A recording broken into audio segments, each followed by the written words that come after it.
Welcome to the Patriotic Pulpit. My name is Bill Lockwood. Well, it seems like every time I turn on the news, I hear the possibility of World War III.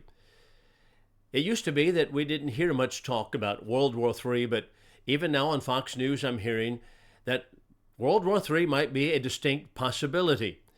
There's an article in the New American Magazine just recently written by Steve Bonta. I'm going to rely upon some of what he had put in the article. And they ask the question, is World War III on the horizon? In my view, really what's taking place might be what we call nuclear blackmail.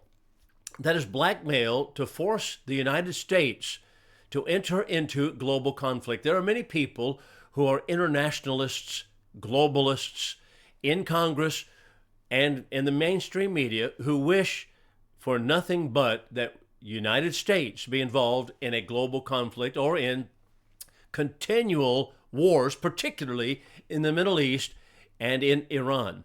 So let's think about all of that for just a few moments.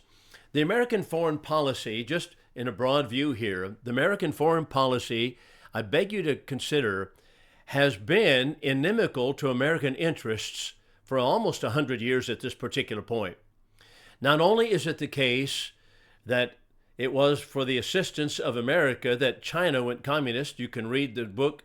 This is by M. Stanton Evans called Blacklisted by History. It's actually a book about Joseph McCarthy, but he tells the very plain story about how the United States foreign policy actually favored the communist, at that time, Mao Zedong, who was simply known as an agrarian reformer, to take over. And then, of course, the Free Chinese fled to Taiwan. So we have that conflict going on always, evermore before us in the China region, in the Far East. Then we have also, not only that, but we have the Soviet Union. There's a book published by Dmitry Volkogonov several years ago called Autopsy of an Empire, a Russian writer, obviously, and he discusses the fact how that Vladimir Lenin was actually bankrolled by the United States banks, by the world banks and by banks in the United States, and he was bankrolled. That is, not only that, but the mainstream media, the media that we are familiar with in America in the first decade and then the 1920s and 30s, were so favorable to the Soviet Union and to the communist takeover. They're just favorable toward it. Why is that the case? How is it that American policy and foreign policy, how is it that it has seemingly favored those takeovers? Then you have, of course, during President Kennedy's period, and that would be, of course, the Cuban Missile Crisis, where Cuba was taken over by communists.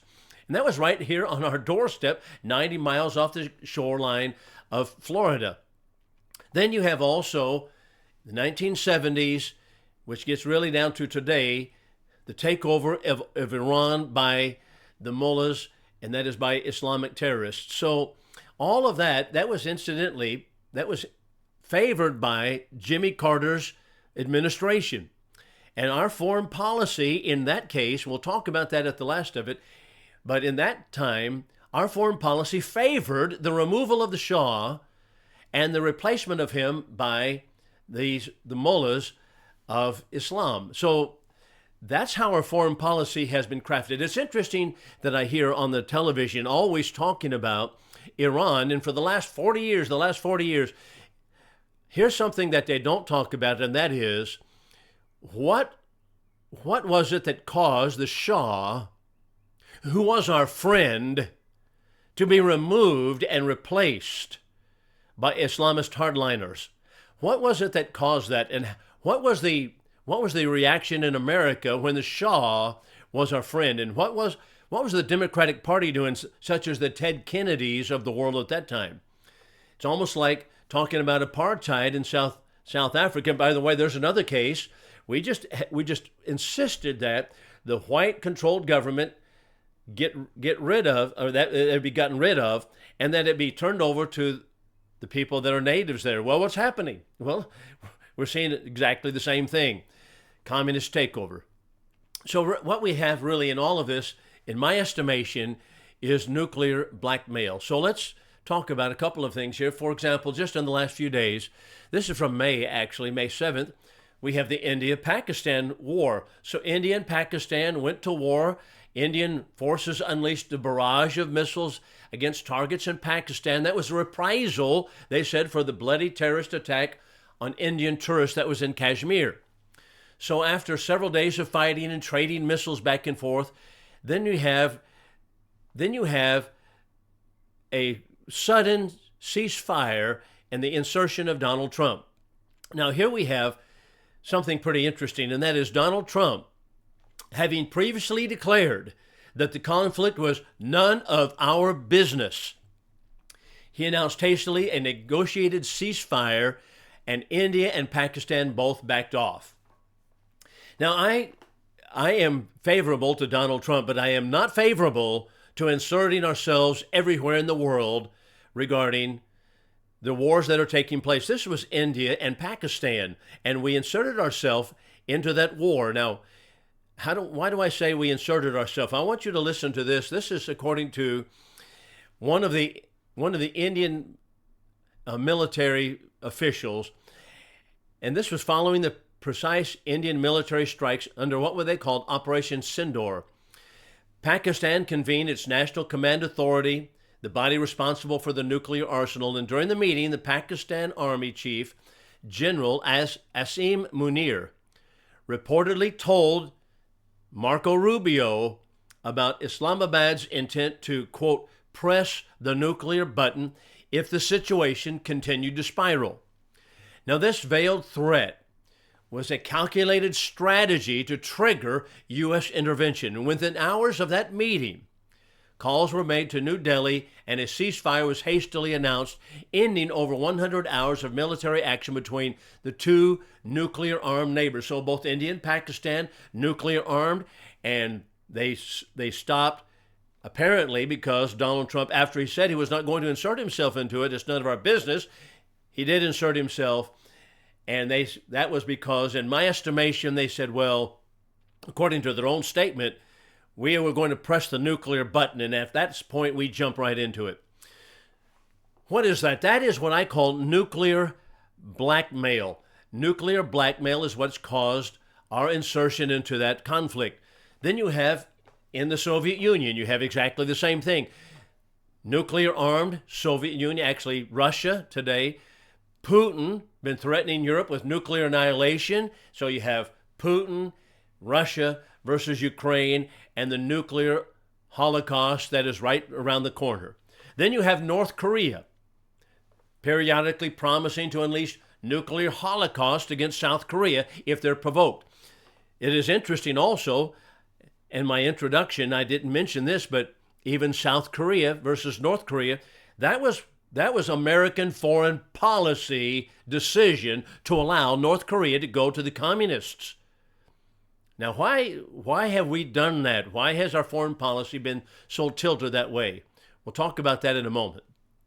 But now, with Iran entering into a war against Israel, the world appears closer and closer to a long-dreaded World War III, complete with nuclear weapons, nuclear fallout, end of modern civilization as we know it. At least that is the narrative. The actors have changed over the decades. The warnings of nuclear annihilation, however, have remained the same. The world has never actually witnessed a nuclear war, that is, exchange of nuclear weapons in a condition of total war. We've seen nuclear weapons used against Japan, but we have not seen a nuclear war.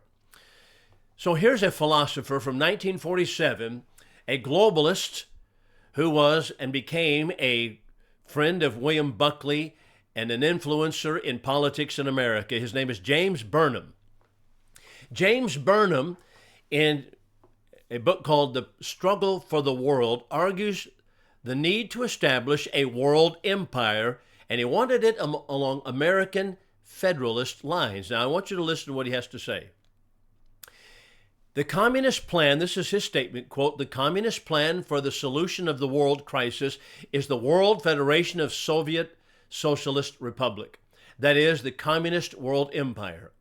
If the communists are not to win, there must be presented to the governments and the peoples of the world a positive alternative to the communist plan, which will meet, at least as well as the communist plan, the demands of the crisis.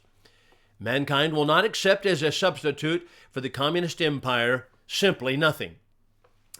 Continuing, Burnham says, this alternative can only be another non-communist world federation, a federation at least of enough of the world to dominate effectively the major questions of world politics. I wonder who he has in mind. No world federation will, we have seen, be attained voluntarily in our time, but besides the communists, only the United States hold power enough to force a federation into being. It can be brought about only if the United States, retaining for itself monopoly control of atomic weapons, assumes responsibility for world leadership. So let's stop here for just a moment. He continues on, but we'll talk about the rest of it here after this. The alternative that he has is a world communist regime, or a world regime that is led by the United States. That's the alternative that Burnham presents, James Burnham presents. And remember, James Burnham is going to be influential in American politics. So he says the only alternative is the United States maintaining world domination and a world federation. So continuing the quote, he says the only alternative to the communist world empire is an American empire which will be, if not literally worldwide, in formal boundaries, capable of exercising decisive world control. The threat of a communist world empire would therefore be eliminated. Once functioning, the primary political business of the American empire would be the restriction of warfare within limits that would permit civilization to continue. To accomplish this, the crucial step would be to safeguard the monopoly of atomic weapons.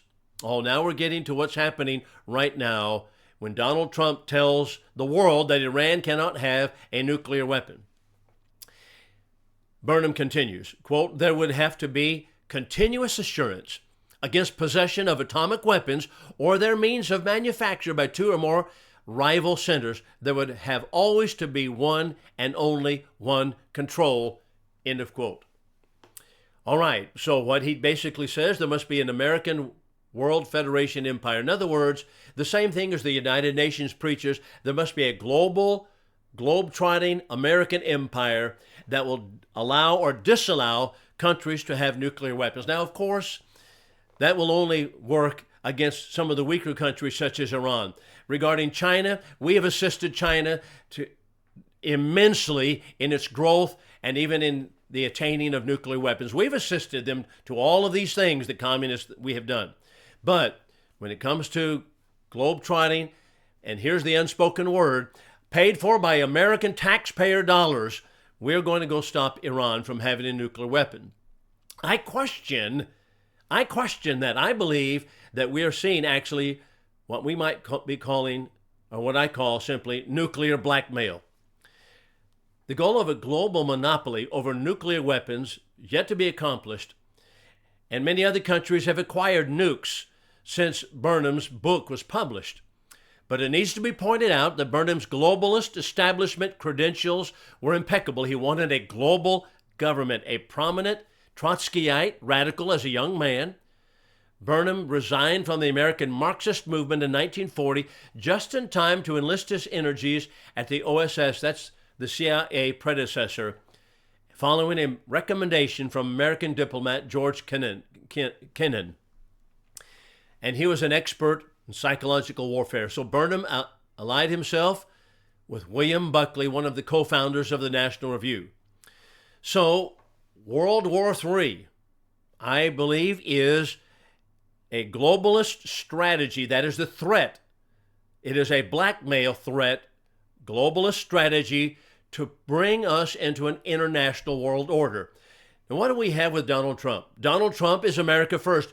He has enraged the internationalists, the globalists, because he does not want to be engaged in international government and global affairs and foreign wars on a continual basis. But all of a sudden, we are involved in it to some extent, at least Donald Trump has been threatening that Iran cannot have a nuclear weapon, and therefore we must somehow, now everybody's chatting about whether we are going to be involved in another Mideastern war again. As a matter of fact, Lindsey Graham was on television just the other day on a Fox News program interviewed.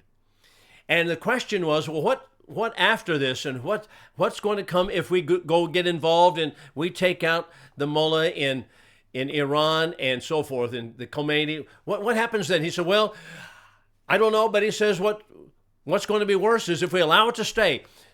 Lindsey Graham has never seen a war he doesn't like. They want to be involved internationally.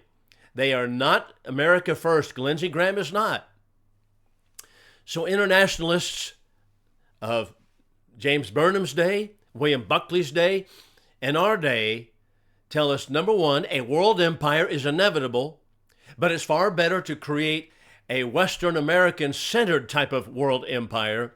And number two, that nuclear weapons make a prospect of another war inadmissible.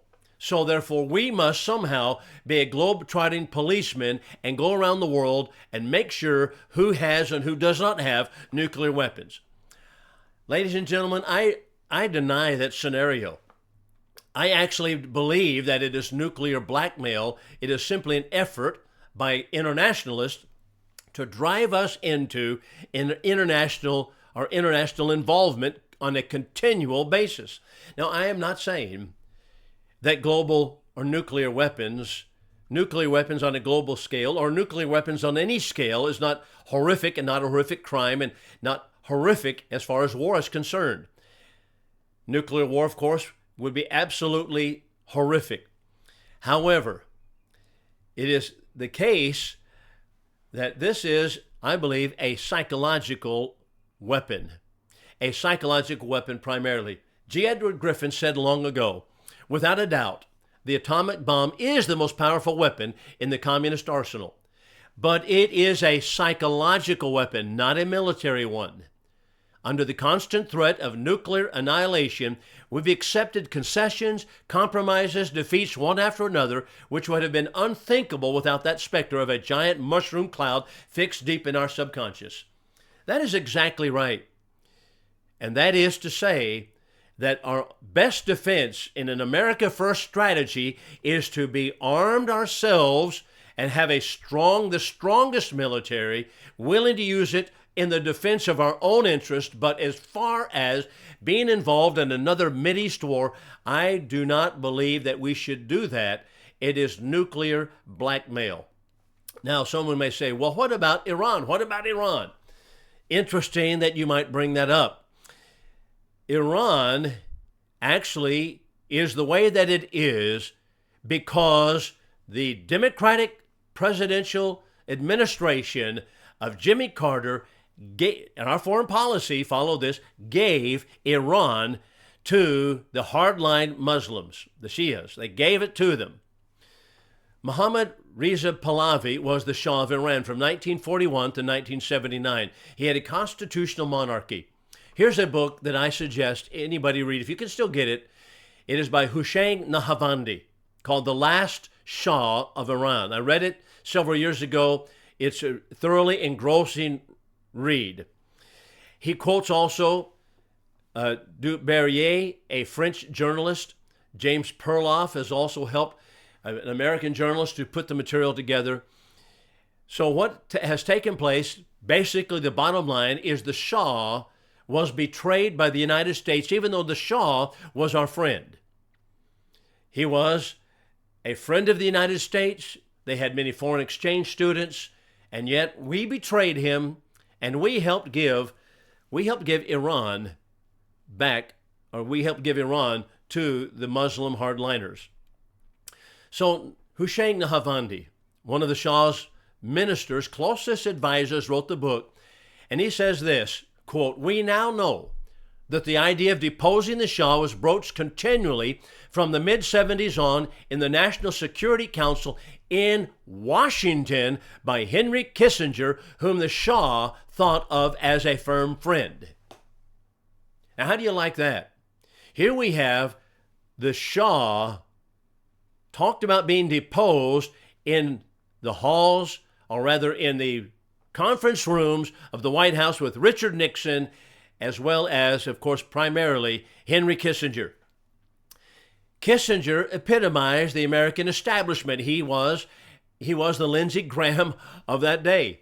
Before acting as Secretary of State under Republicans Richard Nixon, Gerald Ford, he'd been Chief Foreign Affairs Advisor to Nelson Rockefeller. He called him the most single influential person in my life. Jimmy Carter, remember, defeated Ford in 1976, and we came to a Democratic administration, but it did not change the direction of our foreign policy. It was directed by, and has been going on since Franklin Roosevelt, by the Council on Foreign Relations. The Carter administration was no exception, and its goal has been to turn over free countries to communist and or Islamic rule. Here's what Nahavandi writes. The alternation of parties does not change the diplomatic orientation of the United States that much. The process of toppling the Shah had been envisioned and initiated in 1974 under a certain Republican administration. That would be, of course, Richard Nixon. Numerous published documents and studies bear witness to this fact, even if it was not until the beginning of the Carter administration that the decision was made to take concerted action by evoking problems related to human rights. End of quote. Now that's Hussein Nahavandi, the closest advisor to the Shah. He knows what he's talking about. He talks about it from the standpoint of our own state papers, and it is well known if people would simply go read the material and they will discover it. Well, notice what he had to say. The beginning of the Carter administration, the decision was initiated to take concerted action, and they would make the problems or evoke problems concerning human rights that would be in the country of Iran. So Duberrier comments, that's the French journalist, when the situation was deemed ripe, U.S. Ambassador William Sullivan, the man reputed to have toppled the pro-American government of General Nosavan in Laos, was sent to urge the Shah to get out. In December, Mr. George Ball became an instant authority on Iran, was sent to follow up with the same message. The Shah recalled this. Here's what the Shah says. Whenever I met Sullivan and asked him to confirm the official statements of American support, he promised that he would, but a day or two later he would return, gravely shake his head, say he had received no instructions and therefore could not comment. His answer was always the same. I have received no instructions.